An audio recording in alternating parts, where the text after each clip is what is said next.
It's Patrick at Pals. Well, today's the day. 1966 Corvette goes home. This is my wife and partner, Linda. Linda, you and I had a Corvette at one time, a 65, right? Yes. And then we had 10 other ones. Yes. What do you think of this Corvette based on what we've done to it compared to the Corvettes that you and I have had? I have to say that of all the Corvettes, and I watch Barrett Jackson, and I watch a lot of shows that have Corvettes on them, and I've never seen one.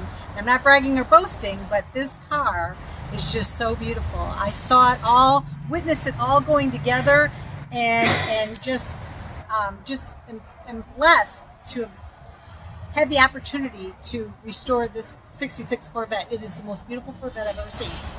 Our guys really did great work on it, didn't they? Yes, they did. We all did it together as a team, and that's what it's all about. It's just, that's why we're called pals, because we all work together.